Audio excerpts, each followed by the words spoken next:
साहेबराव सावकार दौंड, लाखनगावचे दौंडमळा किंवा जी वस्ती आहे तिथं आता आलो आहे. नेमकं शेतीमध्ये जे केळीची म्हणजे पूर्णपणे झाडे, केळी पूर्णपणे तोडण्यासाठी तयार झाली ती, तर अक्षरशः शुक्रवारी सायंकाळी झालेल्या वादळी वाऱ्याने भुईसपाट झाल्याचं दिसून येतं आहे.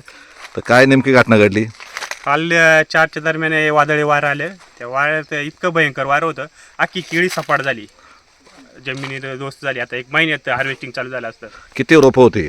ही 2 एकरमध्ये 2200 रोपं होती. 2200 रोपं होती. आणि इथं काय ठिबक सिंचन केलं? हो, ठिबक होतं, याचं नेटाबीमचं ठिबक होतं. हां, किती दिवसापूर्वी लावली होती? ही सप्टेंबरमध्ये लावलेली होती. 15 सप्टेंबरला लागवड केली होती. हां, म्हणजे आता ह्या सप्टेंबरला 1 वर्ष होते. हो, तर किती खर्च झाला अंदाजे? हे अंदाजे 1.5 ते 2 लाखाच्या दरम्यान खर्च झाला. हो, तर ज्यावेळेस ही घटना घडली त्यावेळेस तुम्ही कुठं होते? म्हणजे आम्ही घरी होतो. मग तिथं आवाज झाला, कसं झाला? आजूबाजूचा काय म्हणजे वादळी? हो, तिथं आहो, ते पलीकडून एक शेड बांधलं होते, डायरेक्ट उडलं होतं, वर उडून गेलं. तर आमच्या ह्याच्यापर्यंत पत्र आले होते त्याचे. हां, सगळे हे झाले, आमच्या आर्नीचे पत्र उडाले. आणि मग आवाज झाल्यावर तुम्ही इकडे शेताकडे आले का फोन पाऊस आला? उघडल्यानंतर आम्ही आलो. पाहायला आले काय हो, झालं? पाणी काय किती काय नुकसान झालं, आता वारं होतं त्याचा अंदाज आला.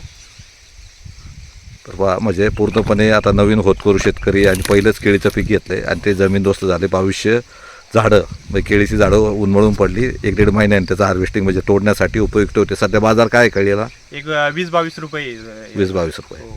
साधारण किती अंदाजे खर्च झाला टोटल म्हटले? खर्च एक 1.5 ते 2 लाखाच्या दरम्यान झाला. खर्च झाला. मल्चिंग, ठिबक, त्याला खत, वॉटर सोल्युबल खत. म्हणजे आणि चांगल्या पद्धतीने मेहनत घेऊन केळी केली हो, आणि केळी तोडण्यासाठी आली होती. आता समोर दिसतंय ही केळी 1 महिन्यात हार्वेस्टिंग चालू झालं. हा, ही केळी म्हणजे तयार झाली होती आणि तोडण्यासाठी उपयुक्त झाली ती. परंतु आता निसर्गाच्या कोपामुळं हे केळीचं पीक पूर्णपणे उद्ध्वस्त होऊन शेतकरी अक्षरशः उघड्यावर पडलेलं दिसून येते.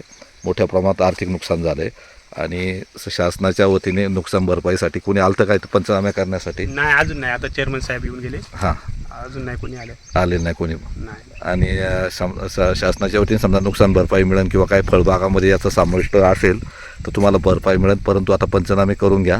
हो. आणि हे समजा बाकीचे थोडेफार जे उभी दिसतात ती सुद्धा आतमध्ये मोडलेली आहेत ना, ती वाकलेली म्हणजे ते बी सुद्धा म्हणजे खराब झाले. हो, सगळे खराब झाले. तर पहा, हे शेतकऱ्याचं मोठं नुकसान ह्या वादळी वाऱ्यानं झाले आणि संपूर्णपणे केळीचा बाग उन्मळून पडला आहे. 2200 झाडं होती आणि तोडणी योग्य केळी तयार झाली असतानाच निसर्गाच्या प्रकोपामुळं संपूर्ण केळीचा बाग उद्ध्वस्त झाल्याचं दिसून येत आहे.